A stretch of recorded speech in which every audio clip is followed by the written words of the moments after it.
Praise lord. So ప్రభు ప్రేమించి మరొక దినాన్ని మనకు అనుగ్రహించాడు. ఇది మనం ఈ దినంలోకి ప్రవేశించాము అంటే ఇది కేవలము ప్రభు యొక్క ఉచితమైన కృప.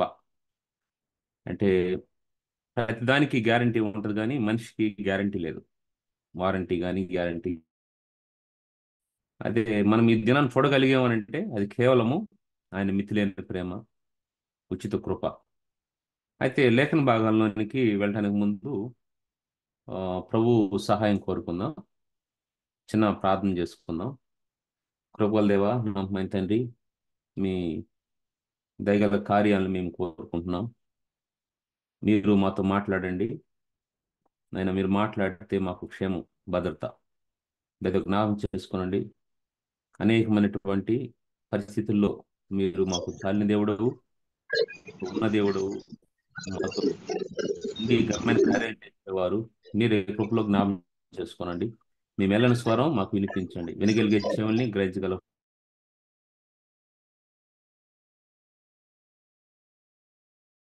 మీరే సహాయపడండి, దయ చూపండి.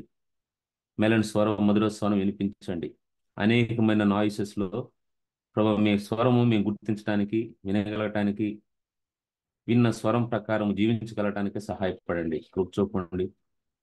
నాయన, మీరు నాతో మాట్లాడండి, మాతో మాట్లాడండి. యేసునామములో ప్రార్థించి వేడుకుంటున్నాం తండ్రి, ఆమేన్. ప్రియమైనటువంటి సహోదరులకు ప్రభు అయిన యేసుక్రీస్తు నామములో మరొకసారి వందనాలు తెలియజేస్తున్నాను.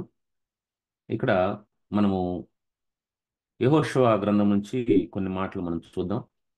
యెహోషువ గ్రంథం 1వ అధ్యాయం 1వ వచనం. యెహోషువ గ్రంథం 1వ అధ్యాయం 1వ వచనంలో ఈ విధంగా దేవుని యొక్క ఆ, లేఖన భాగాలు రాసించబడింది. అక్కడ యెహోవా సేవకుడైన మోషే మృతి నొందిన తరువాత యెహోవా నూను కుమారును మోషే పరిచారకుడునైన యెహోషువకు ఈలాగు సెలవిచ్చెను. నా సేవకుడైన మోషే మృతి నొందెను. నా సేవకుడైన మోషే మృతి నొందెను.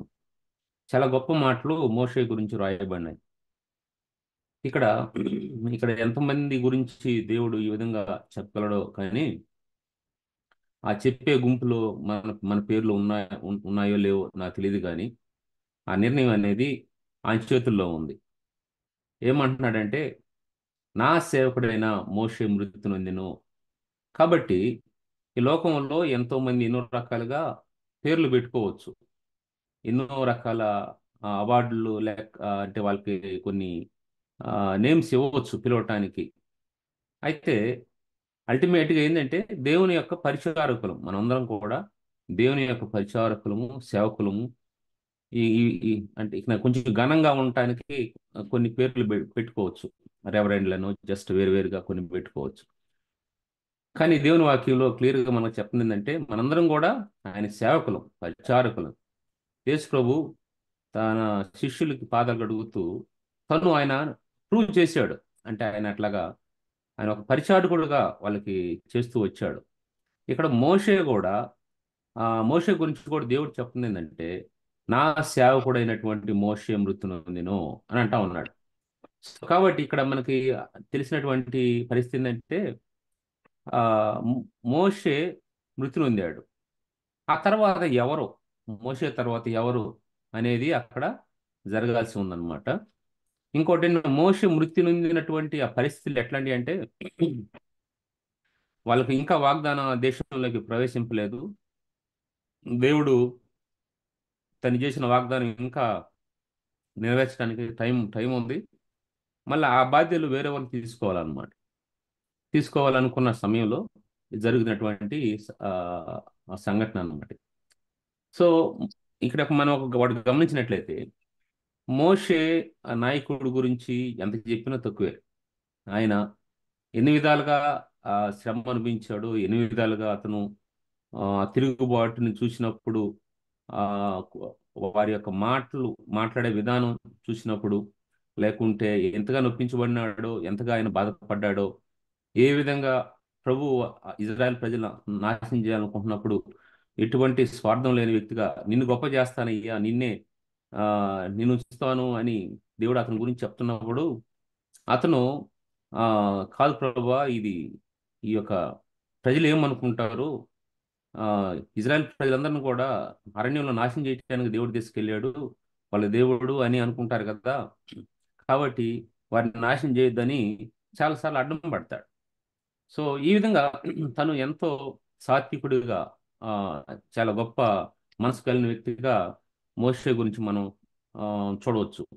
ఈ మోషే ఆ ఐగుప్తులో ఉన్నప్పుడు ఏ విధంగా ఆ పది పది గొప్ప అద్భుతాలు దేవుడు చేస్తున్నప్పుడు దానికి అక్కడ ఒక ఇన్స్ట్రుమెంట్ గా తను ఉన్నాడు. దేవుడు గొప్ప కార్యాలు చేస్తాడు, ఏ టైంలో అయినా చేస్తాడు. ఆయన చేయటానికి అక్కడ ఒక పాత్ర అనేది అవసరం, ఒక నిలబడాల్సిన పాత్ర అనేది ఒకటి అవసరం. ఆయన ఎవరు నిలబడకపోతే ఆ చేయటం కష్టం.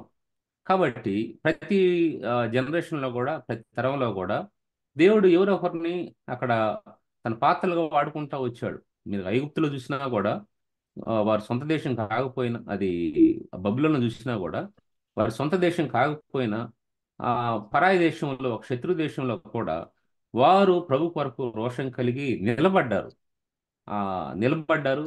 ఆ నెబుకద్నెజరు ఇచ్చినటువంటి ఆజ్ఞకు లోపడకుండా దేవుని మాటకు లోబడి ఎవరికి ఏ ఒక్క విగ్రహాన్ని కూడా సాగిలపడొద్దు, మొక్కవద్దు అన్న మాటకు లోబడి ఆయన పెట్టించిన ప్రతికి నమస్కారం చేయలేదు కాబట్టి అక్కడ కొంతమంది నిలబడ్డారు కాబట్టి అక్కడ వారు ప్రాణాలు తెగించి నిలబడ్డారు కాబట్టి ఆ తరంలో దేవుడు గొప్ప కార్యం చేసి ఈ దేవుని గురించే, ఈ దేవుడే దేవుడు, యెహోవా దేవుడే దేవుడు, ఇజ్రాయెల్ దేవుడే దేవుడు అని ఆ దేశం అంతా ప్రకటించగలిగాడు. కాబట్టి ప్రతి తరంలో కూడా దేవుడు కొరకు కొంతమంది నిలబడినప్పుడు దేవుడు గొప్ప కార్యాలు చేయడానికి అవకాశము 100% ఉందన్నమాట. ఇక్కడ మోషే విషయంకి వచ్చినప్పుడు మోషే మృతి నొందాడు, ఆ గొప్ప నాయకుడిగా ఉన్నాడు. తను ఎన్నో పరిస్థితులు ఎదుర్కొంటూ వచ్చాడు, గొప్ప కార్యాలు చూస్తూ వచ్చాడు, దేవుడు తన ద్వారా గొప్ప కార్యాలు చేశాడు. ఇజ్రాయెల్ ప్రజల్ని అనేకమైనటువంటి ఒడిదుడుకుల నుంచి కాపాడి భద్రపరిచి తీసుకొస్తా వచ్చాడు. ఎన్నోసార్లు ఉగ్రత పాత్రలుగా ఉన్నప్పుడు వారిని ఆ ఉగ్రత తప్పిస్తా వచ్చాడు. ఇటువంటి పరిస్థితుల్లో వీళ్ళు ఎంత తిరుగుబాటు చేసేవాళ్ళు, ఎంత ఆ మెడవంచని జనాంగం ఉన్నారో, ఎంత స్టిఫ్ నెక్డ్ పీపుల్ ఉన్నారో, ఈ విషయాలన్నీ కూడా మనము ఆ ఒక అధ్యాయంలో మనం చూడవచ్చు. అయితే ఇదంతా జరిగిన తర్వాత ఇక్కడ ఒక అన్ఎక్స్పెక్టెడ్ ఒక స్టేట్మెంట్ ఏంటంటే మోషే మృతి నొందాడు. ఇంతవరకు నడిపించినటువంటి నాయకుడు ఎవరి గురించి అంటే భూమి మీద ఉన్నటువంటి ఆ, భూమి మీద ఉన్న వారిలో మిక్కిలి సాత్వికుడు అని చెప్పబడినటువంటి గొప్ప సాక్ష్యం పొందినటువంటి ఆ గొప్ప నాయకుడు మృతి నొందాడు. ఇప్పుడు ఇంత గొప్ప నాయకుడు మృతి నొందితే ఆ తర్వాత ఎవరు అనే ప్రశ్న వారి ముందు ఉందన్నమాట. తర్వాత ఎవరు అనేది అప్పుడు ఆ 5వ వచనంలో మనము ఒక మాట చూడొచ్చు. నీవు బ్రతుకు దినములన్నిటిను ఏ మనుషుని ఎదుట నిలవలేక ఉండును, నేను మోషేకు తోడై ఉన్నట్లు నీకును తోడయిందును అని ఆ యెహోవా దేవుడు, యేసుప్రభు వారు ఇక్కడ యెహోషువ గురించి చెప్పటం, యెహోషువతో మాట్లాడటం అని మనం చూస్తూ ఉంటాం అనమాట. యెహోషువకు ఉన్నటువంటి ఒక భయాలు ఎన్నో ఉన్నాయి. తను అసలు ఏంటి పరిస్థితి, ఇంత ఇంత జనాంగం ఉన్నారు, వీరిని ఏ విధంగా నడిపించగలుగుతాను, వీరు ఏ విధంగా నా మాట లోబడతారు, వీరు మోషేకి లోబడినట్టు నాకు లోబడతారా, ఆ వీరు అంత గొప్ప నాయకుడైనటువంటి, అంత తగ్గింపు కలిగినటువంటి, అంత ఆ సాత్వికుడైనటువంటి అంత గొప్ప వ్యక్తినే వీళ్ళు ఇన్ని పనులు చేసి ఆయన్ని ఎంతో ఇబ్బంది పెట్టారే, అటువంటిది నన్ను నా మాట వినగలుగుతారా అని ఆయన ఎన్నో విధాలుగా అటువంటి ఆలోచనలతో, అటువంటి భయాలతో ఉన్నటువంటి సమయంలో దేవుడు ఆ, అతనితో మాట్లాడనమాట. ఈ చాలా ప్రాముఖ్యమైన మాటలు. ఎందుకంటే ఆ వాగ్దానం చేసిన దేవుడు నమ్మదగిన వాడు, నీతిమంతుడు. ఆ వాగ్దానం నెరవేర్చాలి అంటే అక్కడ ఒక నిలబడి ఉండాలి. ఆ ఒక్కరు ఈ యొక్క యెహోషువ లాంటి వాళ్ళు ఎవరైనా ఉండవచ్చు అక్కడ. దేవుడు ఎవరైనా వాడుకోవచ్చు, నిన్ను వాడుకోవచ్చు, నన్ను వాడుకోవచ్చు. ఆనాడు ఆ ప్రజల్ని వాగ్దాన నిబంధన దేశంలోకి నడిపించడానికి ఆ, మోషే తర్వాత యెహోషువను వాడుకుంటే ఇక్కడ మన యొక్క కుటుంబాలు కానీ మనకి ఏ బాధ్యతలు ఇచ్చాడు దేవుడు, ఏ యొక్క రెస్పాన్సిబిలిటీస్ లో మనల్ని ఉంచాడో అది అది ఒక ఇజ్రాయెల్ జనాంగం అనుకోండి, ఎవరొకరు, అది ఒకరు కానీ ఇద్దరు కానీ, ఒక కుటుంబం కానీ, లేకపోతే ఒక సంఘం కానీ, ఒక ఆర్గనైజేషన్ కానీ, ఎవరైనా కావచ్చు. అది అక్కడ అంతవరకు ఉన్న వ్యక్తి నడిపిస్తున్నట్టు వ్యక్తి లేకపోయినప్పుడు, అతను రిజైన్ చేసి వెళ్ళిపోయినప్పుడు, లేకుంటే అత అతను లోకాన్ని విడిచి వెళ్ళిపోయినప్పుడు, లేకుంటే అతను వేరు వేరు కారణాలను బట్టి వెళ్ళిపోయినప్పుడు, ఆ బాధ్యత మన మీదకి వచ్చినప్పుడు, లేకుంటే మనం ఆ బాధ్యతను మనం తీసుకున్నప్పుడు, కొంతమంది "ఏ, నువ్వే చూసుకోవాలని చెప్తారు, కొంతమంది ఏమో సరే ఇక ఎవరు లేరు కాబట్టి నేను చూసుకుంటాను" అనే పరిస్థితులు వస్తాయి. ఇట్లాంటి వచ్చిన సందర్భాల్లో ఏదైనా కావచ్చు. ఆ టైంలో మనకు ఉన్న అనేకమైన ప్రశ్నలు, ఒక చాలా భయం అంటే కొన్నిసార్లు భయంగా ఉంటాయి, కొన్నిసార్లు భయం. సరే ఇక కొంతమంది దేవుని మీద భారం పెట్టేసి ఆ, ముందుకెళ్తారు. కొంతమంది అనేక భయాలతో వాటి గురించి ఆలోచిస్తూ ఉంటారు. ఇటువంటి పరిస్థితుల్లో ఆ మనము ఎటువంటి నిర్ణయం తీసుకోవాలి, ఏ విధంగా చేయాలి అనేది ఆ, మనం గమనించాలి. ఇక్కడ అక్కడ అంటున్న 5వ వచనంలో, నీ బ్రతుకు దినములన్నిటిని ఏ మనుషుడు నీ ఎదుట నిలవలేకుండును, నేను మోషేకు తోడైనట్లు నీకును తోడైందును అని ఒక గొప్ప స్టేట్మెంట్ అక్కడ మనము ఆ, దేవుడు మోషేకి అది యెహోషువకి ఇవ్వడం మనం చూస్తాం. అయ్యా చూడు, మోషే ఇంతవరకు ఉన్నాడు, నడిపించాడు, ఇట్లా ఉన్నాడు. అయితే మోషే తర్వాత ఇక ఎట్లా ఉంటుందో పరిస్థితి అన్న భయం ఉండవచ్చు, అటువంటి ఆలోచనలు ఉండవచ్చు. ఆనాడు మోషేకి తోడున్నట్టుగా నేను నీతో కూడా ఉంటా. అదేంటంటే మోషే ఎంత అనుభవం ఉందో, లేకపోతే మోషేకి ఎంత వయసు ఉందో, ఎటువంటి కార్యాలయం ఆయన అనుభవజ్ఞుడు ఎట్లాగో, అవన్నీ క్రైటీరియాని కాదు. ఆయనకి ఆయనకి ఎన్ని ఉన్నా అన్ని నీకు లేకపోవచ్చు. ఆయనకి ఏమి లేవు, అవి నీకు ఉండొచ్చు, ఇవన్నీ కాదు. అయితే నీకు మాత్రం నేను ఆ మోషేకి తోడున్నట్టుగా నీకు ఏమి ఉంది ఏమి లేదు అనేది నేను చూడట్లేదు. అయితే ఆనాడు మోషేకి తోడుగా ఉన్న నేను నీకు కూడా తోడుగా ఉంటా. అల్టిమేట్గా ఏంటంటే నేను నా నా నా ఆ, కుమారులకి, నా కుమార్తెలకి నేను ఏదైతే మాట్లాడానో అది నెరవేర్చాలి. అల్టిమేట్ గా నేను వారిని ఆ వాగ్దాన దేశంలోకి, ఆ పరలోకానికి, ఆ యొక్క ఉన్నతమైన ఆ స్థలానికి నేను వారిని తీసుకెళ్ళాలి అంటే మీరు పాత్రలుగా ఉండాలి నువ్వు అని దేవుడు అతను యెహోషువకి అక్కడ మనం చెప్తున్నట్టుగా చూస్తా ఉన్నాం. నేను మోషేకు తోడైనట్టు నీకు తోడై ఉంటాను అన్నాడు. సరే తోడై ఉండాలంటే నువ్వు చేయాల్సిన ఏంటివి, మనం చేయాల్సిన ఏంటివి, సో అనేది అన్న విషయం మనము కొంచెం చూస్తూ ఉంటాం. అక్కడ ఏమంటున్నాడంటే అతను ఉన్న పరిస్థితిని బట్టి మనం అర్థం చేసుకోవచ్చు ప్రభు ఈ మాట. అతను ఏం భయం లేకుండా, ఏమి ఎటువంటి ఆలోచన లేకుండా, ఎటువంటి నిరాశ లేకుండా, లేకుంటే అతనిలో ఎటువంటి నెగిటివ్ కానీ ఫీలింగ్స్ కానీ ఎటువంటి లేకుండా ఉంటే దేవుడు ఇటువంటి మాటలు ఇక్కడ ఉపయోగించడని నేను అనుకుంటున్నా. కొంతమంది అనొచ్చు ఇవన్నీ అక్కడ రాయబడి అంటే, అక్కడ రాయబడి ఉండే ప్రతిదీ అక్కడ రాయరు. ఆ పరిస్థితిని బట్టి మనం కొన్ని గమనించాలి. ఒక మన హ్యూమన్ గా ఎట్లా గమనించాలి. ఇక్కడ 6వ వచనంలో అంటాడు, ఆ 6వ వచనంలో ఏమంటాడంటే నిన్ను విడువను, నిన్ను ఎడబాయను, నిబ్బరము కలిగి ధైర్యముగా నుండుము అంటే దేవుడు నిబ్బరం కలిగి ధైర్యంగా ఉండమని అతనితో చెప్పాడు అని అంటే అతను ఏ విధంగా ఉన్నాడు? ఆ? అతను నిబ్బరం లేకుండా ఆ, భయంతో ఉన్నాడనే కదా అని అర్థం. ఒకవేళ అన్ని ఉంటే దేవుడు అట్లా చెప్పడు. కాబట్టి ఆయనకి ఇటువంటి ఆలోచనలన్నీ ఉన్నాయి. అక్కడ 6వ వచనంలో అంటాడు, ఉం, నిబ్బరము కలిగి ధైర్యం. ఇదే మాటని ఆయన అక్కడ మనము కొన్నిసార్లు ఉపయోగించినట్టుగా చూస్తాం. నిబ్బరం కలిగి ఉండమని దేవుడు అక్కడ అంటే బి స్ట్రాంగ్ అని 4 సార్లు చెప్పడం మనం చూస్తాం. 4 సార్లు. మొట్టమొదటిగా 6వ వచనంలో అంటాడు నిబ్బరము కలిగి ధైర్యంగా నుండుము అని అంటాడు. తర్వాత ఈ యొక్క 7వ వచనంలో కూడా అంటాడు, ఏమంటాడంటే అయితే నీవు నిబ్బరం కలిగి జాగ్రత్త పడి అంటాడు. నిబ్బరం కలిగి ముందు నువ్వు బి స్ట్రాంగ్, నువ్వు బలంగా ఉండు, తర్వాత ఏం జరగాలి నేను చూసుకుంటా, ముందు నువ్వు బలంగా నిలబడు. అట సర్కమ్స్టాన్స్ ఎట్లా ఉన్నాయో, ఏది ఉందో ఏది లేదో నేను చూడలే. అయితే నువ్వు మాత్రం బలంగా నిలబడు. ఒకవేళ నువ్వు ఇటువంటి ఇబ్బందుల్లో ఉన్నా, ఇరుకుల్లో ఉన్నా, దేంట్లో ఉన్నా నువ్వు పడాల్సిన భయం కాదు, పడాల్సింది నువ్వు ముందు నిబ్బరంగా ఉండు. నిబ్బరంగా ఉండని దేవుడు చెప్తా ఉన్నాడు. 7వ వచనంలో అంటున్నాడు. మళ్ళీ 8వ వచనంలో కూడా దేవుడు అక్కడ 9వ వచనంలో అంటున్నాడు, నేను నీకు ఆజ్ఞ ఇచ్చున్నాను కదా.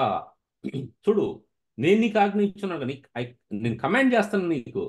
ఇప్పుడు 2 సార్లు నిబ్బరం కలిగి ఉండమని చెప్పి మళ్ళీ మూడోసారి ఏమంటున్నా అంటే నేను నీకు ఆజ్ఞాపించున్నాను కదా, నిబ్బరం కలిగి ధైర్యంగా నుండుము అని అంటా ఉన్నాడు. సో దేవుడు ఏ సమయంలో ఎవరికి ఏ విధంగా అవసరమో ఆ విధంగా మాట్లాడే దేవుడు మన దేవుడు.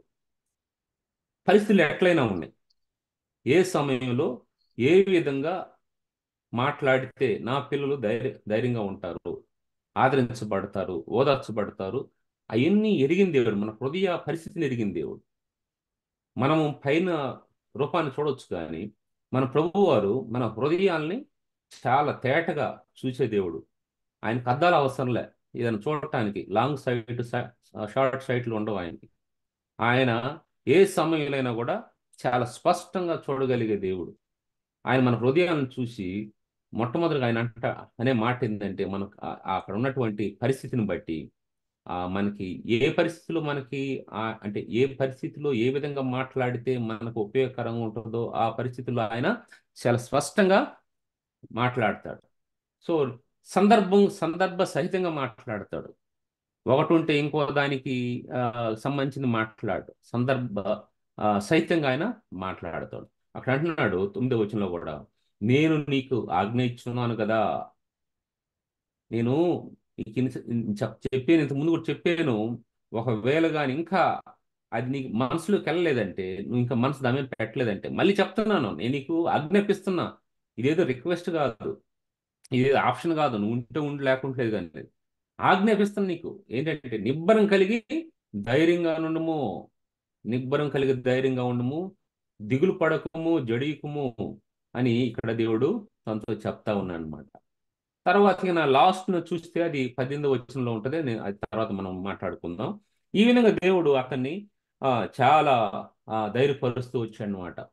అటువంటి గొప్ప దేవుడు మన దేవుడు అనమాట. ఇంకా ఉంటున్నా అంటే, ఆ తర్వాత నువ్వు ఆ విధంగా ఉండి నిబ్బరంగా ఉండు, ధైర్యంగా ఉండు అని చెప్పిన దేవుడు, తర్వాత నువ్వు చేయాల్సిన పని ఏంటంటే అక్కడ ఈ 7, 8 వచ్చిన వాళ్ళు అంటాడు అనమాట.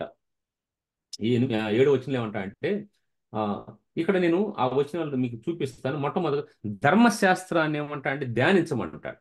ధర్మశాస్త్రాన్ని ధ్యానించు అంటాడు. బైబిల్ని చదువు అని అంటాడు. తర్వాత అంటే ధ్యానించమంటాడు. ఆ తర్వాత ఏమంటాడంటే దాని ప్రకారం జీవించు అంటాడు. దాని ప్రకారము జీవించు అంటాడు. మళ్ళీ దాన్నే ప్రకటించు అంటాడు.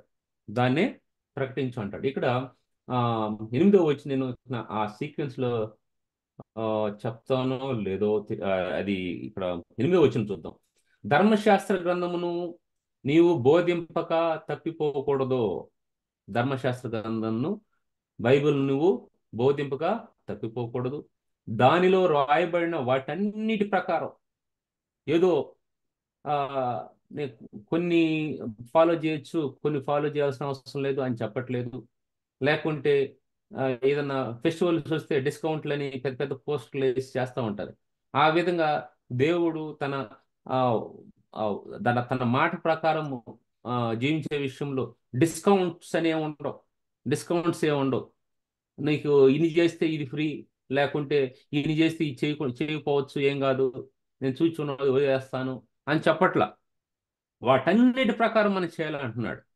దానిలో రాయబడిన వాటన్నిటి ప్రకారము ఆ యెహోషువకు చెప్తా ఉన్నాడు, నువ్వు చేయాలయ్యా.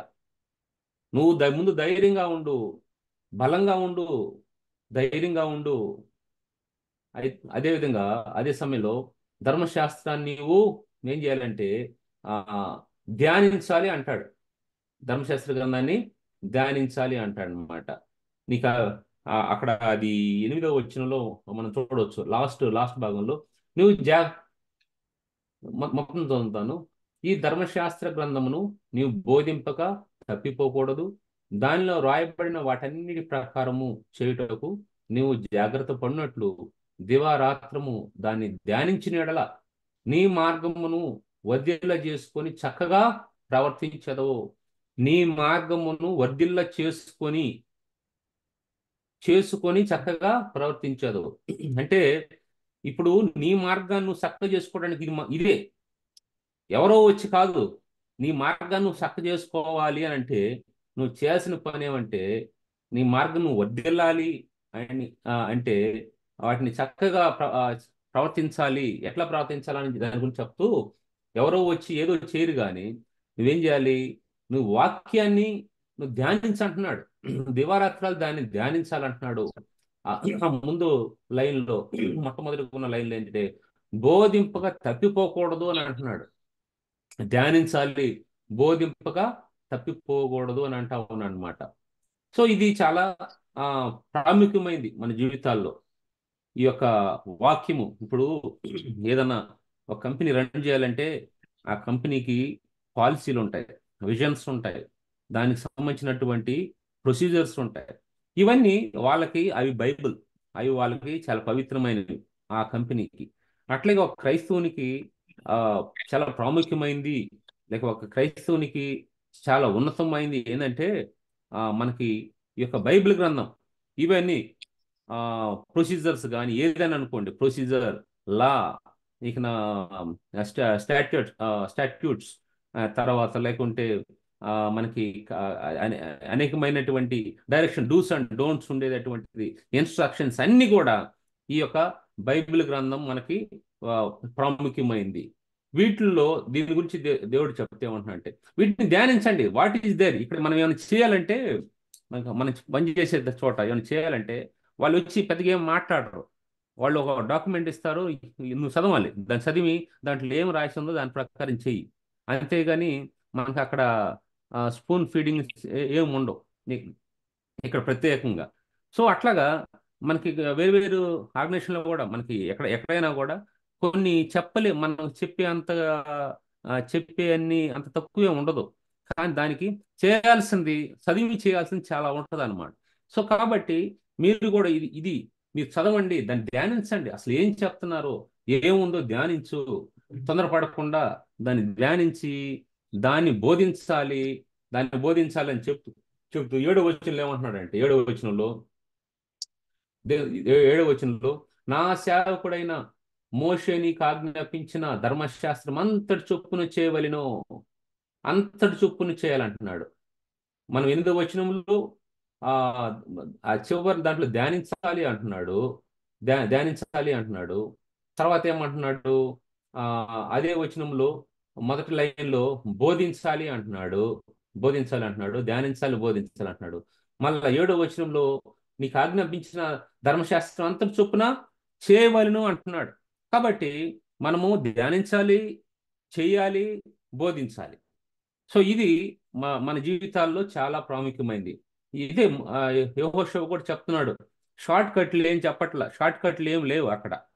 క్రైస్తవుడుగా జీవించడానికి, ఒక బాధ్యత గల వ్యక్తిగా జీవించడానికి, నీకు దేవుడు నీకు ఇచ్చినటువంటి ఆ బాధ్యతను సక్రంగా నెరవేర్చడానికి షార్ట్ కట్లు లేవు.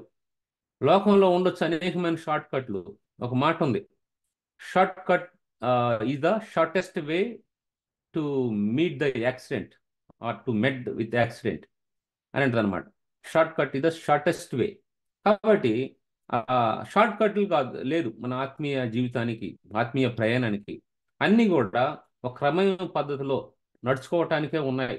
అన్నీ కూడా చాలా అర్థవంతంగా నియమబద్ధంగా నడుచుకోవటానికి ఆ క్రైస్తవ ఒక ప్రతిదీ కూడా రాయబడి ఉంది అనమాట. షార్ట్ కట్ లేవు. అందుకని దేవుడు అంటున్నాడు, అంతటి చొప్పున మీరు చేయాలి, అంతటి చొప్పున నువ్వు దాని వాక్యాన్ని ధ్యానించు. ఏదో కొన్ని అధ్యాయాలు ధ్యానించి ఇక నాకు అంత వచ్చేసింది అనే ఉద్దేశం కాదు. అన్నీ కూడా కూలంకషంగా మనం ధ్యానిస్తూ వాటిని ఒకదాన్ని సింక్రోనైజ్ చేస్తూ అక్కడ ఏం చెప్పబడింది, ఇక్కడ ఏం చెప్పబడింది అని చెప్పి సరైన అవగాహనతో మనం నడుచుకోవాలి అని దేవుడు ఆశిస్తా ఉన్నాడు. ఆ విధంగా ధ్యానించి నడుచుకొని ఆ విధంగా ప్రకటించినప్పుడు అది చాలా ఎఫెక్టివ్గా ఉంటుంది. ఆ ఆ విధంగా ఉన్నప్పుడు దేవుడు అనేకమైన కార్యాలు చేయడానికి చాలా అనుకూలంగా ఉంటుంది, చాలా వీలుగా ఉంటుంది అనమాట. అది కాకుండా మనము దేవుని పిల్లలంగా ఉంటూ అనేక అన్ని స్వరాలు వింటాం, చాలాసార్లు అనేకమైన స్వరాలు వింటాం, కానీ దేవుని స్వరం మాత్రం వినలేం. ఒకళ్ళు విన్నా అది దేవుని స్వరాన్ని గుర్తించలేం.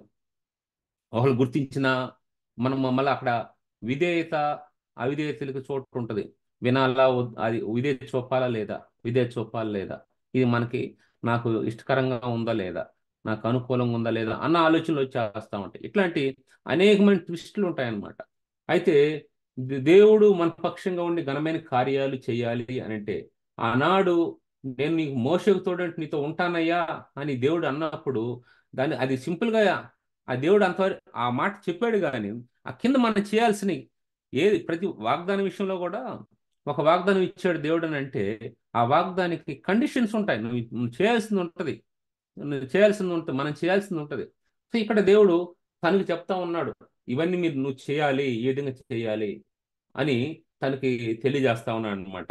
తర్వాత 8వ వచనంలో, 7వ వచనంలో ఒక మాట అంటాడు. 7వ వచనంలో ఏమంటున్నాడంటే,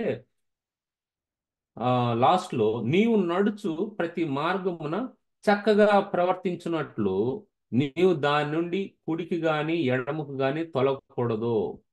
చక్కగా ప్రవర్తించినట్లు అంటే నువ్వు చక్కగా ప్రవర్తించాలి. నీ నీ ప్రవర్తన చక్కగా లేదు అన్న మాట ఎవరన్నా మనల్ని అన్నప్పుడు ఆ, ఆ, దాన్ని గమనించాలి, మన నడక ఎట్లా ఉందనేది. చక్కగా మన ప్రవర్తన ఉండాలి అంటే అది మన నడక మీద అది ఆధారపడి ఉంది అన్న విషయం గమనించాలి. ఇప్పుడు దేవుని వాక్యంలో ఆ, దేవుడు మనతో మాట్లాడుతున్న విషయం ఏంటంటే, నీవు నడుచు ప్రతి మార్గాన, అది ఏం మార్గం అయినా కావచ్చు, ప్రతి మార్గంలో నువ్వు చక్కగా ప్రవర్తించాలి.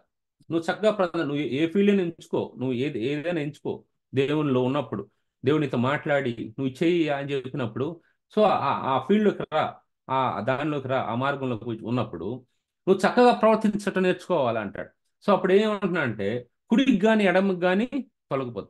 నువ్వు దేవుడు చూపించినటువంటి మార్గము, దేవుడు నీకు కొన్ని విషయాలు తెలియజేసి నువ్వు దీన్ని ఇది చెయ్యి, నువ్వు ఇది చేయగా అన్నప్పుడు, చేయమన్నది చేయకుండా చెయ్యొద్దు అన్నది చేసేవంటే అంతే, నువ్వు కుడికి ఎడమకి పోయినట్టే, నువ్వు పోయినట్టే. సో అట్లా పోయినప్పుడు చక్కగా నడిచే అవకాశాలు లేవు, చక్కగా నడిచే అవకాశాలు లేవు. అందుకని ఇక్కడ ప్రభు అంటున్నాడు, నువ్వు కుడికి కానీ ఎడం కానీ తప్పుకోకుండా తొలగిపోకుండా నువ్వు చక్కగా ప్రవర్తించాలంటే ఆ విధంగా నడువు అని చెప్తా ఉన్నాడు. అయితే బైబిల్ గ్రంథంలో మనకు బాగా తెలిసినటువంటి సందర్భం ఏంటంటే, మత్తయి సువార్త 14వ అధ్యాయము 28-31 చూస్తే అక్కడ మనకి చాలా స్పష్టంగా తెలియజేయబడినటువంటి సందర్భం ఏంటంటే, అక్కడ పేతురు గురించి మనకు తెలుసు. పేతురు ఆనాడు యేసు ప్రభు వారు వారు ఆ, వారు దోణి మీద, అంటే శిష్యులు దోణి మీద వెళ్తా ఉన్నప్పుడు యేసు ప్రభు వారు వారికి అగుపించి, ఇక అది నీటి నీటి మీద నడుస్తున్నప్పుడు వాళ్ళు చూడటం అనేది మనం చూస్తాం. అయితే ఆ ప్రభు నడుస్తూ ఉన్నప్పుడు వారు చూసి చాలా సంతోషించారు. ముందు ఆయన భయపడ్డారు, ఆయన భూతం అనుకున్నారు. తర్వాత నేను భయపడదని దేవుడు వాళ్ళతో మాట్లాడినప్పుడు వాళ్ళు ధైర్యంగా ఉంటారు. అప్పుడు అన్ఎక్స్పెక్టెడ్గా అంతమందిలో పేదరికి ఒక ఆశ వస్తుంది. ఏంటంటే, ప్రభు నేను కూడా నడుస్తానయ్యా అన్నట్టు అని నీవే అయితే అన్నట్టు అంటాడనమాట. నీవే అయితేనంటే అప్పుడు ప్రభు ఏమంటాడు, రా అంటాడు, రమ్మంటాడు. కాబట్టి నేనే నడవాలి, నేను తప్ప ఇంకెవరు నడకూడదు, నేనే ఈ రికార్డ్ అనేది నేనే ఈ యొక్క రికార్డ్ అనేది క్రియేట్ చేయాలి, ఇంకొకరు ఎవరు నడవకూడదు అన్న ఆలోచన అనేది, అటువంటి స్వభావం అనేది ప్రభువు లేదు. ఆయన ఏ కార్యాన్నైనా కూడా తన పిల్లలు చేయడానికి ఆయన ఇష్టపడతాడు. ఏ కార్యాన్ని కూడా తన పిల్లలు చేయడానికి ఇష్టపడతాడు. ఎందుకంటే తను అటువంటి గురువు అన్నమాట, సద్బోధకుడు. ఆయన సద్బోధకుడు, ఆయనకు మించిన వారు లేరు.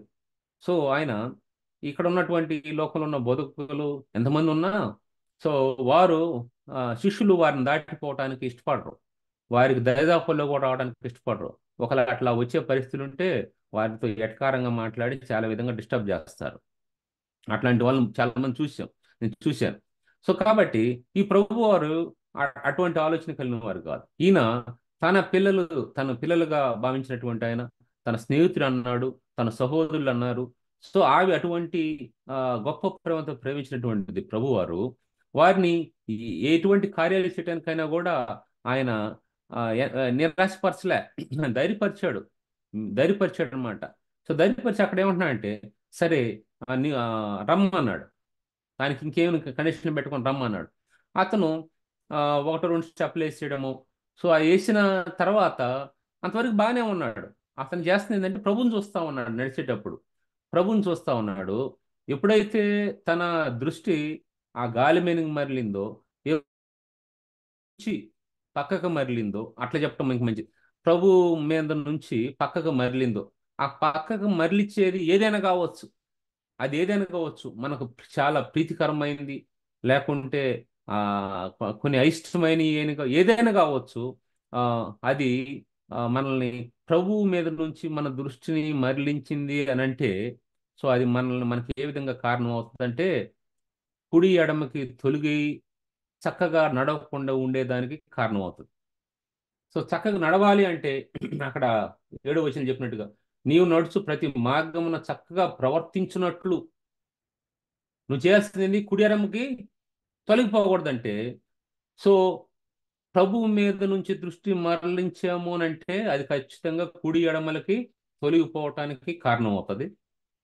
కుడి ఎడమలకి తొలగిపోవటానికి కారణం అయిందంటే మనం చక్కగా ప్రవర్తించడానికి ఎక్కడా కూడా అవకాశము లేదు.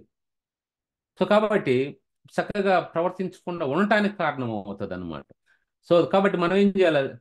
చేయాల్సింది ఏంటంటే, ఆయన మీద దృష్టి ఉంచి విశ్వాసానికి కర్త, దాన్ని కొనసాగించువాడు అయిన యేసు వైపు మనం చూచు పరుగు పందెంలో ఓపిక ఓపికతో పరిగెత్తితే, సో మన కోసం సిద్ధపరిచినటువంటి ఆ యొక్క జీతం, లేకుంటే మనకు ఆ బహుమానం మనం పొందగలుగుతాం.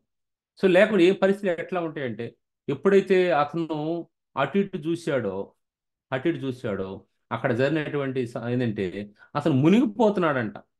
సో కాబట్టి ఎప్పుడైతే దృష్టి ప్రభు మీద నుంచి మరలించడం జరుగుతుందో, ఏ సందర్భమైనా, అది ఏ పరిస్థితులు అయినా కావచ్చు, మనం ఒకసారి ఆలోచిస్తే మన జీవితాల్లో అది ఏ పరిస్థితి అయినా కావచ్చు, అది కుటుంబం నుంచి కావచ్చు, అది కుటుంబంలో ఉన్న పిల్లలు, భార్య, లేకుంటే మన ఉద్యోగాలు, మన చదువులు, ఏదైనా కావచ్చు, మన స్నేహితులు, మన ఇరుగు పొరుగు వారు, మన ఎవరైనా కావచ్చు, ప్రభువు నుంచి దృష్టి మరలి వారి మీదకి పోయిందో, ఎప్పుడైతే ప్రభువు నుంచి మన యొక్క ఆ సహవాసం ప్రభువుతో ఉండాల్సిన సహవాసం నుంచి పక్కకు పోయిందో, అది మన యొక్క పతనానికి ప్రారంభం. పతనానికి ప్రారంభం. సో అప్పుడు ఏమైపోద్ది? మనం మునిగిపోవటము, లేకుంటే మనము అనేక విధాలమైనటువంటి పరిస్థితులు చూడటం అనేది మనం అక్కడ ప్రారంభం అవుతుందని గమనించాలి. సో పేతురు మునిగిపోవడం ప్రారంభించాడు. అదే అదే ఇక్కడ లేఖన భాగాలు చదివిస్తుందంటే, అయ్యా నువ్వు మునిగిపోకుండా ఉండాలంటే, నువ్వు ఈ లోక వ్యసనాలతో కొట్టుకోకొని పోకుండా ఉండాలి అంటే, నువ్వు చూడాల్సింది ఏంటంటే ప్రభు వైపు, ఆయన వైపు దృష్టి పెట్టాలి. ఆయన వైపు మనము కాన్సన్ట్రేషన్, మన ఏకాగ్రత ఉంచాలి. సో ఆయన లేఖనాల వైపు, ఆయన మాట వైపు మనం ధ్యానించాలి. మనం ఆయన మాట మీద లక్ష్యం ఉంచాలి. ఆ విధంగా ఉంచినప్పుడు ఈ విధంగా మనం ఉండగలుగుతాం. మరొక సందర్భాన్ని గుర్తు చేయాలని ఆశపడుతున్నాను. అది మోషే, నుంచే మాట్లాడదు. సో ఆయన ఆ అంతఃపురంలో, ఐగుప్తు ఫరో ఒక అంతఃపురంలో ఉన్నప్పుడు, ఆయన వచ్చి అక్కడ పరిస్థితులు ఆ, ఏ విధంగా ఉంటున్నాయని చూస్తూ ఉంటున్నప్పుడు, ఒకసారి ఆ ఒక మోయాబీడు మోయాబీని ఒక ఐగుప్తీయుడు వచ్చి కొట్టడం ఇవన్నీ చూస్తాడు. చూసినప్పుడు ఇతను తట్టుకోలేడు అన్నమాట. తట్టుకోలేకుండా ఈయన పోయి ఆ ఒక ఆ ఆ, ఐగుప్తిని హతం చేస్తాడు. హతం చేయడానికి ముందు అక్కడ రాయబడి ఉంటుంది అనమాట. అది ఎక్సోడస్, నిర్గమకాండం 2వ అధ్యాయం 12వ వచనం. అతను అటు ఇటు చూస్తాడు. అక్కడ అతను అటు ఇటు చూస్తాడు. ఎవరైనా చదవగలిగితే మంచిది. ఆ నిర్గమకాండం 2వ అధ్యాయం 12వ వచనం.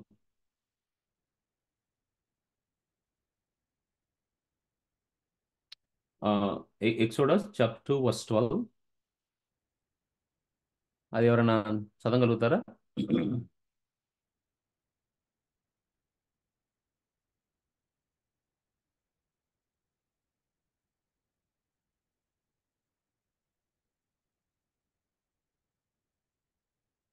చూడండి, నిర్గమకాండంలో 12 12వ అధ్యాయము 2వ అధ్యాయం 12వ వచనం. 2వ అధ్యాయం 12వ వచనం నేను ఓపెన్ చేస్తాను. ఉమ్, టైం పడుతుంది ఎంత. అన్న అతడు ఇటు అటు తిరిగి చూచి ఆ, ఎవడను లేకపోగా ఆ ఆ, ఐగుప్తుని చంపి చూడు. ఇసుకలో వాణ్ణి చూడండి, ఆ అటు ఇటు తిరిగి చూశాడంట. అటు ఇటు చూశాడు కానీ ఎవ్వరూ అనిపించలేదంట అతనికి. కానీ నేను అనుకుంటాను, అటు ఇటు చూశాడు కానీ పైన చూస్తే భలే ఉండేది అనుకున్నా. పైన చూసి ఉంటే దేవుడు చూస్తూ ఉంటాడుగా. పైన చూస్తుంటే అప్పుడు అతను గుర్తించే పరిస్థితి ఉందో మనకేం తెలియదు కానీ, సరే ఇవన్నీ జరగాలని ఉన్నాయి, జరిగినాయి అని అనుకోవచ్చు. కానీ ఇట్లా అనుకుంటే ప్రతిదానికి కూడా ఒక లెసన్ ఉంటుంది. అటు ఇటు చూసి చూసాడంట, ఇంకెవరు లేరని ఒక నిశ్చయానికి వచ్చాడు. వచ్చినప్పుడు ఆ యొక్క ఐగుప్తిని ఆయన హతం చేసినట్టుగా మనం చూస్తాం. అతను కాబట్టి ఇక్కడ జరగాల్సింది ఏంటంటే, సో అతను ఏమనుకున్నాడు మోషే, ఒక అతన్ని చంపడం ద్వారా దేవుడి ఉద్దేశము మోషే ఎడల చాలా గొప్పగా ఉంది, చాలా గొప్పగా ఉంది. కానీ ఒక వ్యక్తిని హతం చేయడం ద్వారా, సో ఇజ్రాయెల్ ప్రజలు మొత్తం విడిపిద్దాం అనుకున్నాడేమో తెలియదు, ఒక ఐగుప్తిని హతం చేయడం ద్వారా. కాబట్టి అతను అటు ఇటు చూశాడు. సరే దాంట్లోకి మనం డీప్గా వెళ్ళడం లేదు. అటు ఇటు చూశాడు, అతనికి ఎవరు చూడలేదు అనుకున్నాడు. అప్పుడు ఆ ఐగుప్తిని హతం చేశాడు. కాబట్టి అటు ఇటు చూడటం వల్ల, చూడాల్సిన సైడ్ చూడకపోవటం వల్ల జరిగే నష్టాన్ని మనం గమనించవచ్చు. సో ఓకే, అట్లా జరగకపోతే ఆయన అరణ్యానికి వెళ్ళేవాడు కాదు, అక్కడ దేవుడు అతను ట్రైనింగ్ ఇచ్చేవాడు కాదు. ఇవన్నీ తర్వాత తర్వాత విషయాలు. సో ఆ పాయింట్ చూస్తే అది మనకి ఏ విధంగా ఆత్మీయంగా ఉపయోగకరంగా ఉంది, ఏ విధంగా మనం దాన్ని అది కంప్లై చేసుకోవచ్చు అని అని చూసినప్పుడు, అటు అటు ఇటు చూసిన వ్యక్తి పైన చూసినట్లేదు, అయ్యో దేవుడు నన్ను చూస్తున్నాడు, దేవుడు సమస్తం అన్ని స్థలాల్లో ఉంటాడు, ఆయన ప్రతిదాన్ని కూడా తేటగా చూసేవాడు, నేను చేసేది ఆయన చూస్తున్నాడే అన్న ఆలోచన ఉంటే అతను హత్య చేసేవాడు కాదు, ఆ విధంగా చేసేవాడు కాదు. ఆయన ఎన్నుకునే విమోచించే విధానం లేదా విడుదల చేసే విధానం వేరుగా ఉండేది. కానీ అతను అటు ఇటు చూశాడు, ఎవరు లేరు అనుకున్నాడు, నేను చేయొచ్చు అనుకున్నాడు, అతను అతను హతమార్చాడు. ఇక్కడ చూడాల్సిన వైపు చూడకుండా చూడకూడనటువంటి వైపు చూడటము, చేయాల్సింది చేయకుండా చేయకూడనటువంటిది చేయటం వలన జరిగే నష్టాలు, వెళ్ళాల్సిన టైంలో వెళ్ళకుండా ఆ, ఆ, వెళ్ళకూడనటువంటి స్థలానికి వెళ్ళినప్పుడు జరిగే నష్టాలు మనం చూడవచ్చు.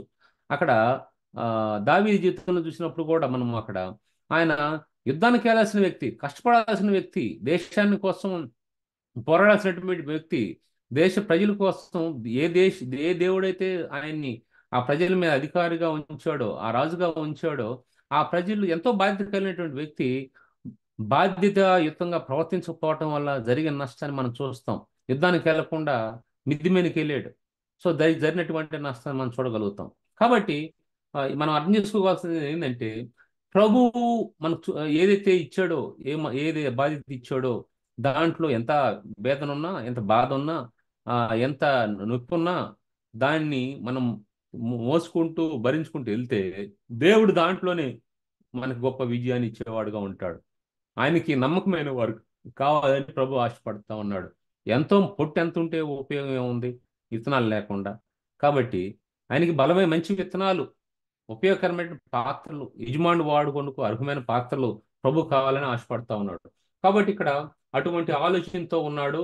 ఆ ఎన్నో భయాలతోన్న యెహోషువకి దేవుడు ఏ విధంగా చెప్తా ఉన్నాడు, తొలగకూడదు అని చెప్తా ఉన్నాడు అనమాట. ఆ తర్వాత ఆ, ఇక్కడ 5, 9, 10, 17 వచ్చి చూస్తే గాడ్ ఈజ్ విత్ ది అని అంటాడు అనమాట. 5వ వచనంలో, నేను మోషేకు తోడైనట్లు నీకును తోడైందును, నీకు తోడుంటానయ్యా, నువ్వు దేన్ని బట్టి భయపడాల్సిన అవసరం లే, 10,000 మంది బండి నీకే హాని జరగదు, నేను నీకు ధైర్యంగా నీకు తోడుంటా అని అక్కడ దేవుడు చెప్తా ఉన్నాడు. తర్వాత 9వ వచనంలో ఏమంటున్నాడంటే, అక్కడ ఏమంటున్నాడు, ఆ నీ దిగులు పడకము జడీకము, నీవు నడుచు మార్గమంతట్లో నీ దేవుడు యెహోవా నీకు తోడైండును అని రెండోసారి చెప్తున్నాడు. నీకు తోడుంటాను నేను, నువ్వు భయపడాల్సిన అవసరం లేదా అంటా ఉన్నాడు. ఈ విధంగా ఆయన చెప్పిన తర్వాత తర్వాత ఏమంటున్నాడంటే 16, 18 వచనం చూద్దాం. ఇప్పుడు ఏ ప్రజలను బట్టి అతను భయపడతా ఉన్నాడో, ఏ ప్రజలను బట్టి అతను చాలా తొందర కలిగి ఉన్నాడో, ఏ ప్రజల విషయంలో తను ఆలోచిస్తూ వచ్చాడో, దేవుడు ఆ ప్రజల నోటి నుంచే పలికిస్తున్నాడు, ఆ ప్రజల నోటి నుంచే పలికిస్తున్నాడు. సరే వారు తర్వాత వింటారా లేదనేది ఆ దేవుడు చూసుకుంటాడు. కానీ ఆ నోటి నుంచి ఆ సమయంలో నిర్ణయం చేయాల్సిన సమయంలో దేవుడు పలికిస్తున్న మాట ఏంటంటే, వాళ్ళ ద్వారా వాళ్ళ ప్రజలు ఏమంటున్నారంటే 17, 18 వచ్చిన మనం ఇక్కడ చూడొచ్చు. ఇంతవరకు దేవుడు యెహోషువతో మాట్లాడితే ఇప్పుడు ప్రజలు మాట్లాడుతున్నారు. 16వ వచనం, అందుకు వారు అంటే ఇజ్రాయెల్ ప్రజలు, నీవు మాకు ఆజ్ఞాపించినంత ఏమేమో చేసేదము.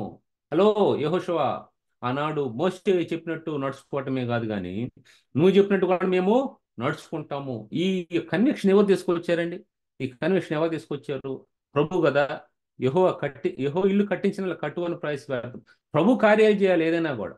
ప్రభు లేకుండా ఎవరు ఎన్ని విధాల ప్రయత్నాలు చేసినా ఏం జరగదు. ప్రభు లేకుండా మనం ఏమి చేయలేము. ప్రభు ఉండి ఏమి చేయకుండా ఉండలేము. అట్లా అంటున్నాడు. ఇంకో చోట ఇంకో మాట అంటాడు, ప్రభుకి ఇచ్చి దరిద్రులైన వాళ్ళు లేరు, ప్రభుకి ఇవ్వకుండా ధనవంతులైన వాళ్ళు లేరు. కాబట్టి ఇక్కడ మనం గమనించాల్సింది ఏంటంటే, అక్కడ ఉన్నటువంటి ఆ ఇజ్రాయెల్ ప్రజలు అంటున్న మాట ఏమంటున్నారంటే, మోషేకి మీ మోషే మాట విన్నట్లుగా మేము చేసేదము, నీవు మమ్ము నెక్కడికి పంపెదవో అక్కడికి పోదుము. అంటే నువ్వు ఒకవైపు పంపితే ఇంకొక వైపు వెళ్ళం. మేము ఒకవైపు పంపితే అక్కడ దాకా సగం దూరం వెళ్ళి ఆగిపోం. మేము ఖచ్చితంగా అక్కడికి వెళ్తాం. ఎక్కడికి పంపిస్తే అక్కడికి వెళ్తాము. ఏదైతే నువ్వు ఆజ్ఞాపిస్తావో అదంతా మేము చేస్తాము. 17వ వచనం, మోషే చెప్పిన ప్రతి మాట మేము వినినట్లు నీ మాట విందుము. నీ మాట కూడా వింటాము. నీ దేవుడైన యెహోవా మోషేకు తోడైనట్లు నీకు తోడైనగా. ఎటువంటి ఆశీర్వాద వచనాలండి! ఎటువంటి ఆశీర్వాద వచనాలు వస్తామని వారి నోటి నుంచి. ఏ ప్రజల విషయంలో భయపడతా వచ్చాడో, ఏ ప్రజల విషయంలో అతను అనేకమైనటువంటి తొందర కలిగి ఉన్నాడో, సో ఆ ప్రజల విషయంలోని ఆ ప్రజలే మాట్లాడుతున్నారు. వాళ్ళే అంటున్నారు, ఆ, యెహోవా అంట వాళ్ళకి నీకు తోడై ఉండు గాక. ఆనాడు మోషేకు తోడై ఉన్నట్లు నీకును తోడై ఉండును గాక. వాళ్ళు గుర్తెరిగారు యెహోవా మోషేకు తోడై ఉన్నాడన్న విషయాన్ని. ఇశ్రాయేలు ప్రజలు గుర్తెరిగారు.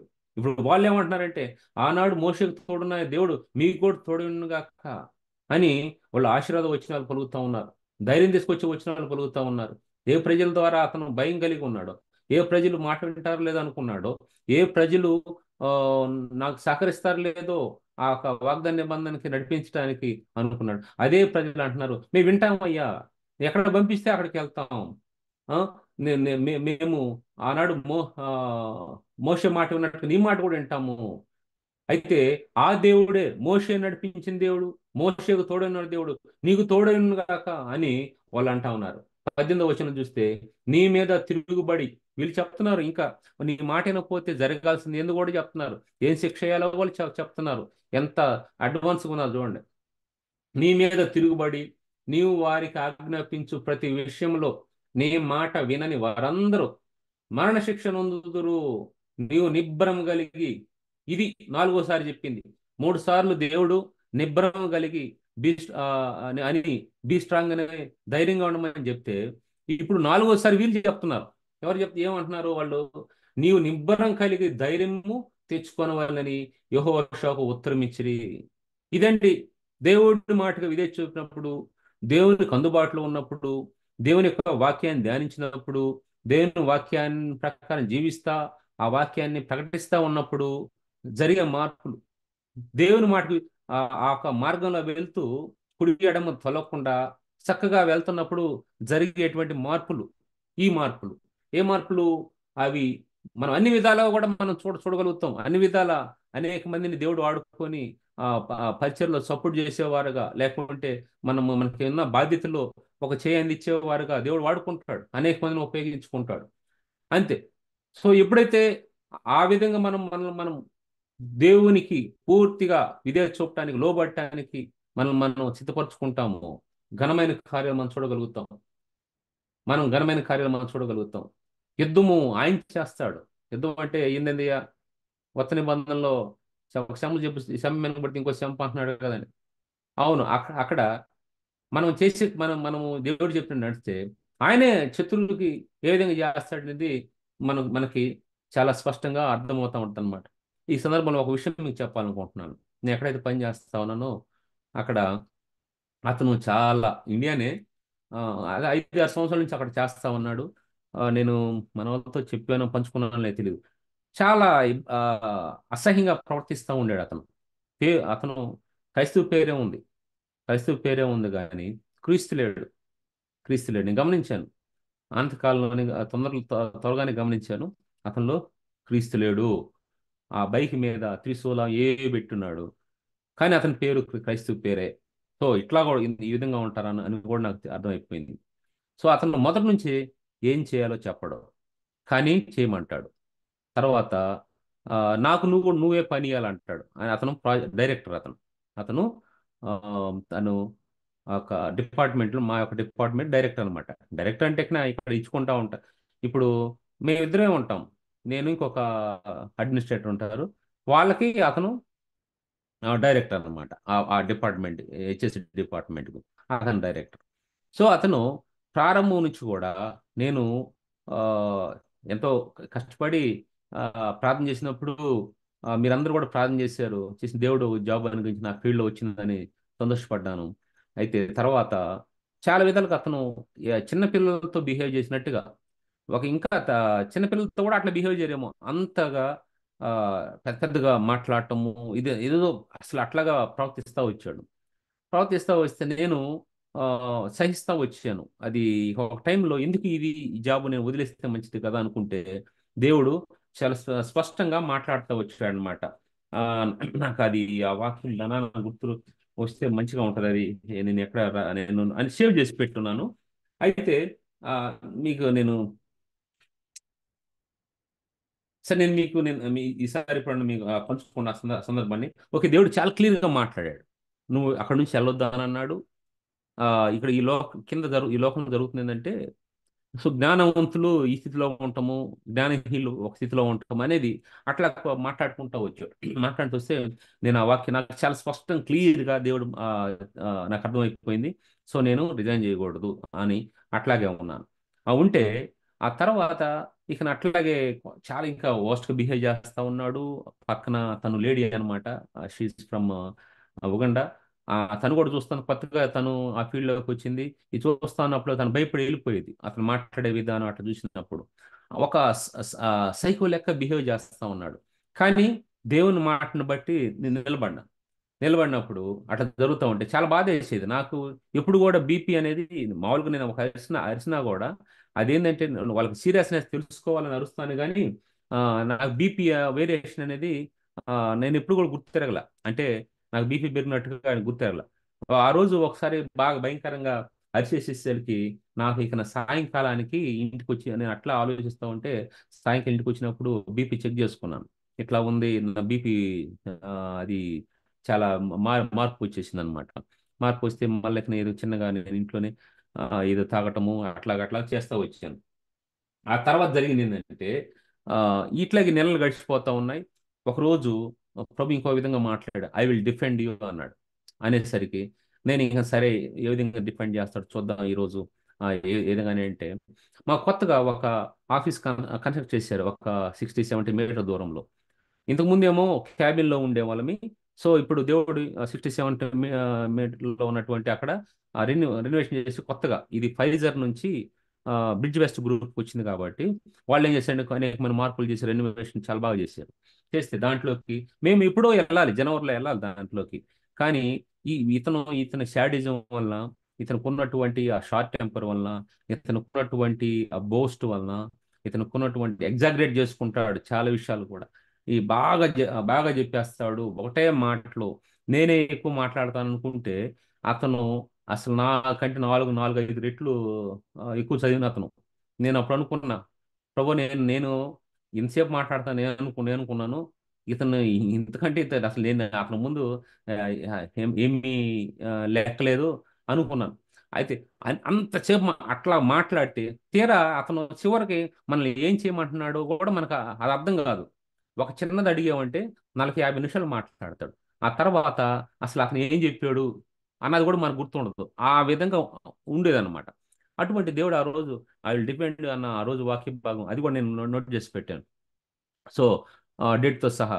ఆ తర్వాత అదే రోజు ఆ, లేదంటే మీరు ఫలానా చోటుకి వెళ్ళాలి అని మూవ్ కావాలని అంటే, నేను అడ్మినిస్ట్రేటర్ అనే ఇద్దరు, నేను తను ఇద్దరం కలిసి అక్కడికి మూవ్ అయ్యాము. ఎక్కడ మూవ్ అయ్యాము?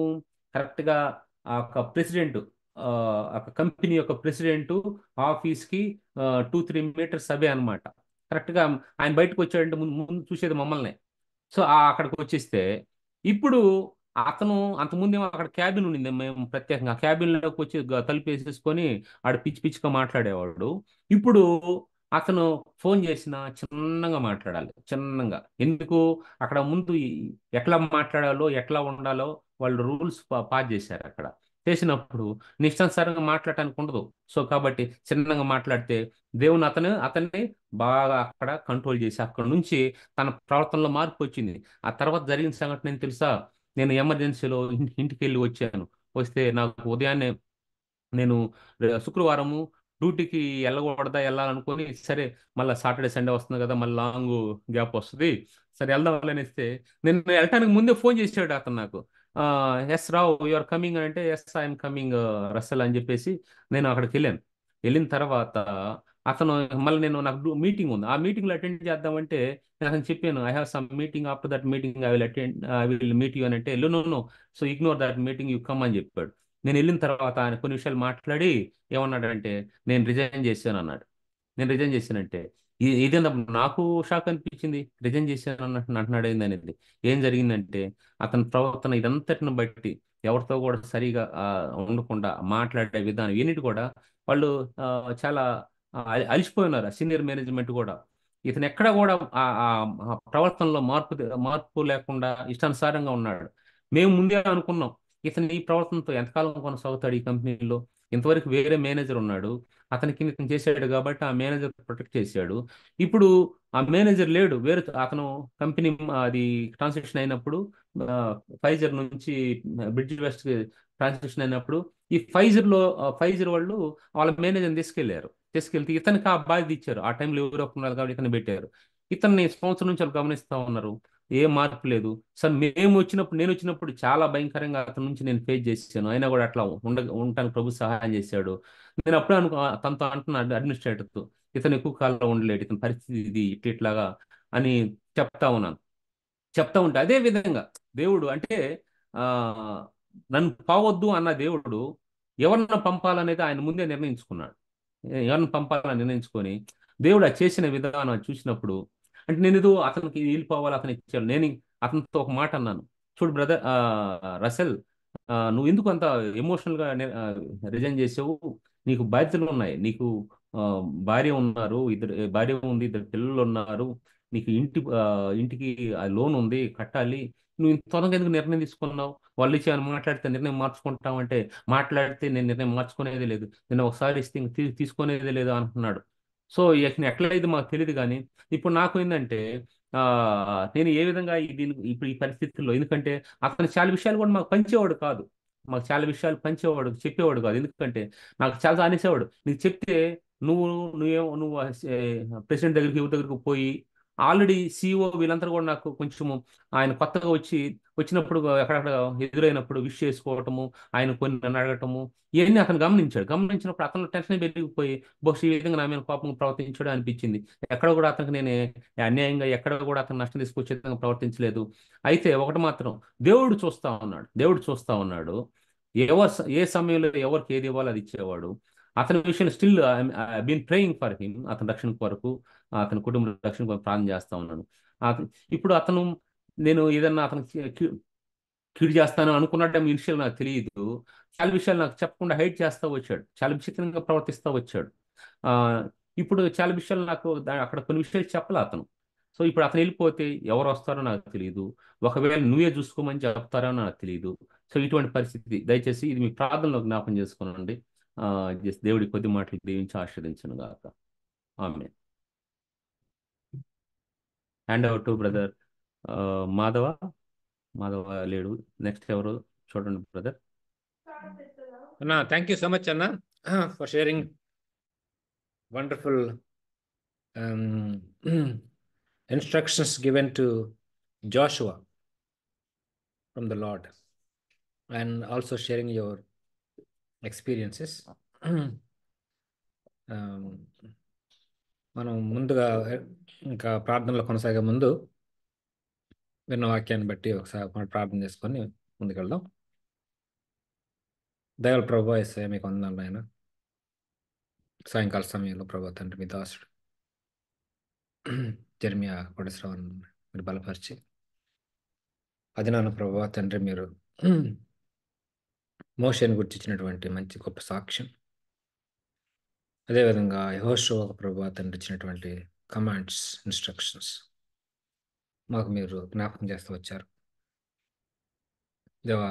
మరి మేము నిబ్బరం కలిగి ధైర్యంగా ప్రభా తండ్రి మీరు ఇచ్చినటువంటి బాధ్యతల్లో మీ మీద ఆధారపడుతూ మనదిన జీవితంలో, నా కుటుంబంలో, మా వర్క్ ప్లేస్లో, మినిస్ట్రీలో మీరు ప్రభా తండ్రి ఏదైతే మమ్మల్ని చేయమని ఇష్టపడుతున్నారో అది మేము చేసి మోషే ఎలాగో మీ సేవ చేశాడు, అలాగే యెహోషువ అలా మీ సేవ చేశారు, అలాగ మేము కూడా ప్రభా తండ్రి నమ్మకంగా మీ పరిచర్యలో మీరు ఇచ్చినటువంటి ఈ చిన్న జీవితంలో పోలే వెలుగు వలె ఉంటారు, సహాయం తెచ్చామని.